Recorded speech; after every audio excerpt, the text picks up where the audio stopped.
बुद्धिग्राह्यमतीन्द्रियं वेत्ति यत्र न चैवायं स्थितश्चलति तत्त्वतः यं लब्ध्वा चापरं लाभं मन्यते नाधिकं ततः यस्मिन् स्थितो न दुःखेन गुरुणापि विचाल्यते तं विद्या दुःखसंयोग वियोगं योगसंहितं स निश्चयेन योक्तव्यो योगो निर्विण्णचेतसा सङ्कल्पप्रभवान् कामान् त्यक्त्वा सर्वान् शेषतः मनसैवेन्द्रियग्रामं विनियम्य समन्ततः शनैः शनैरुपरमेत् बुद्ध्या धृतिगृहीतया आत्मसंस्थं मनः कृत्वा न किञ्चिदपि चिन्तयेत् यतो यतो निश्चरति मनश्चञ्चलमस्थिरं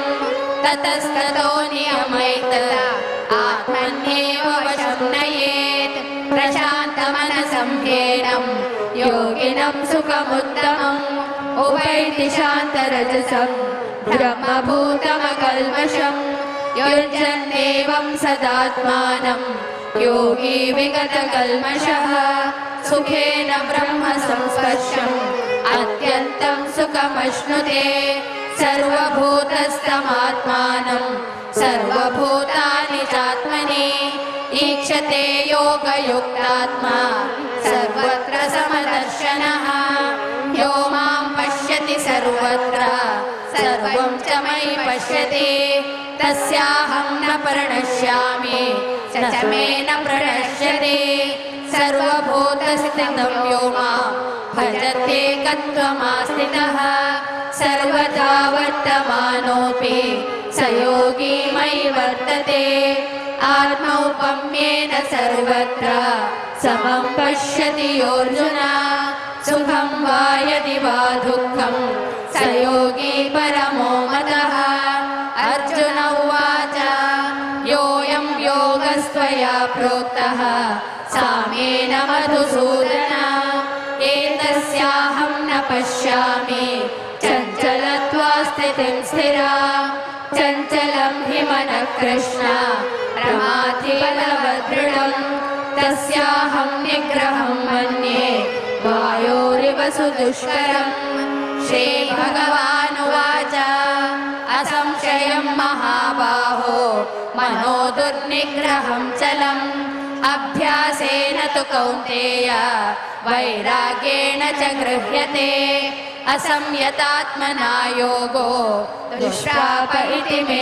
मतिः वश्यात्मना तु यतता शक्यो वाप्तुमुपायतः अर्जुन उवाच अयति श्रद्धयोपेतो योगाचलितमानसः अप्राप्य योगसंसिद्धिं कां गतिं कृष्ण गच्छति कच्चिन्नो भयविभ्रष्टः छिन्नाभ्रमिव नश्यति अप्रतिष्ठो महाबाहो विमूढो ब्रह्मणः पथि एतन्मे संशयं कृष्ण चेत्तुमर्हसि शेषतः तदन्यः संशयस्यास्य चेत्ता नैयुपपद्यते श्रीभगवानुवाच पार्थ नैवेह नामुत्र विनाशस्तस्य विद्यते न हि कल्याणकृत् कश्चित् दुर्गतिं तात गच्छति प्राप्य पुण्यकृतां लोकान्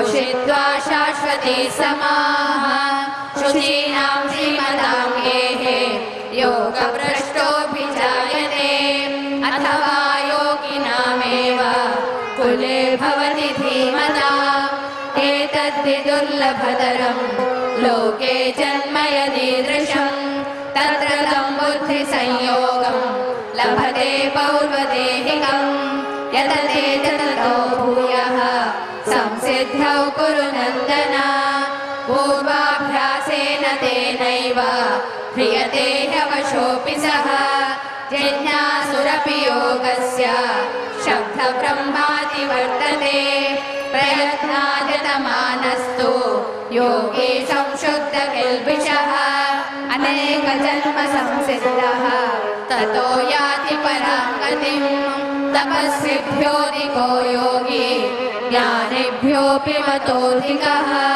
कर्मिभ्यश्चाधिको योगी तस्माद् योगी भवार्जुन योगिनामपि सर्वेषां मद्गतेनान्तरात्मना श्रद्धावान् भजते यो मां समे युक्ततमो मतः। ॐ तत्सदिति श्रीमद्भगवद्गीतासु उपनिषत्सु ब्रह्मविद्यायां योगशास्त्रे श्रीकृष्णार्जुनसंवादे आत्मसंयमयोगो नाम षष्ठोऽध्यायः। ॐ श्रीकृष्णार्पणमस्तु।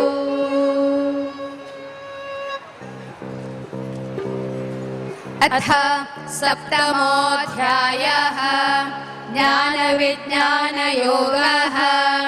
श्रीभगवानुवाच मय्यासक्तमनः पार्थ योगं युञ्जन्मदाश्रयः असंशयं समग्रं मां यथा ज्ञास्यसि तच्छृणु। ज्ञानं तेऽहं सविज्ञानम् इदं वक्ष्याम्यशेषतः यज्ञात्वा नेह भूयोऽन्यत् ज्ञातव्यमवशिष्यते। मनुष्याणां सहस्रेषु कश्चित् यतति सिद्धये यततामपि सिद्धानां कश्चिन्मां वेत्ति तत्त्वतः। भूमिरापो नलो वायुः खं मनो बुद्धिरेव च अहङ्कार इतीयं मे भिन्ना प्रकृतिरष्टधा। अपरेऽन्वितस्त्वन्यां प्रकृतिं विद्धि मे पराम्। जीवभूतां महाबाहो येदं धार्यते जगत् एतद्योनीनि भूतानि सर्वाणीत्युपधारय। अहं कृष्णस्य जगतः प्रभवप्रलयस्तथा मत्तः परतरं नान्यत् किञ्चिदस्ति धनञ्जय। मयि सर्वमिदं प्रोतं सूत्रे मणिगणा इव रसोऽहमप्सु कौन्तेय प्रभास्मि शशिसूर्ययोः। प्रणवः सर्ववेदेषु शब्दके पौरुषं नृषु पुण्यो गन्धं पृथिव्यां च तेजश्चास्मि विभावसौ।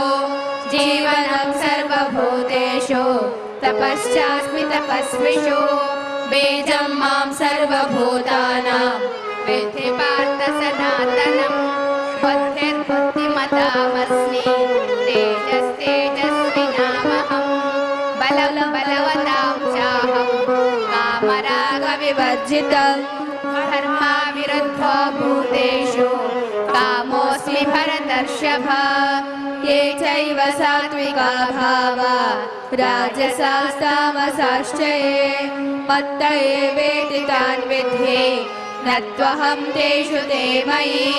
त्रिभिर्गुणमयैर्भावैः एभिः सर्वमिदं जगत् मोहितं नाभिजानाति मामेभ्य परमव्ययम्। दैवी हेषा गुणमयी मम माया दुरत्यया। मामेव ये प्रपद्यन्ते मायामेतां तरन्ति ते। न मां दुष्कृतिनो मूढाः प्रपद्यन्ते नराधमाः। माययापहृतज्ञाना आसुरं भावमाश्रिताः।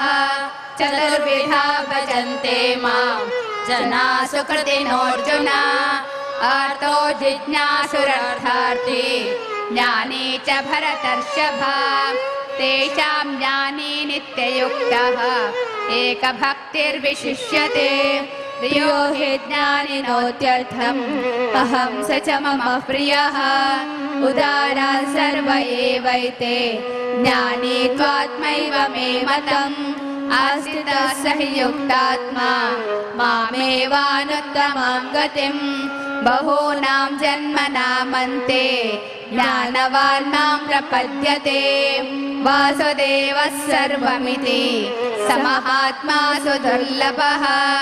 कामैस्तैस्थैरतज्ञानाः प्रपद्यन्तेऽन्यदेवताः तं तं नियममास्ताय प्रकृत्या नियता स्वया यो यो यां यां तनुं भक्तः श्रद्धयार्चितुमिच्छति तस्य तस्याचलां श्रद्धां तामेव विदधाम्यहम् सतया श्रद्धया युक्तः तस्याराधनमीहते लभते च ततः कामान् मयैव विहितान् हितान् अन्तवत्तु फलं तेषां तद्भवत्यल्पमेधसां देवान् देवयजो यान्ति मद्भक्ता यान्ति मामपि अव्यक्तं व्यक्तिमापन्नं मन्यन्ते मामबुद्धयः परं भावमजानन्तो ममाव्ययमनुत्तमं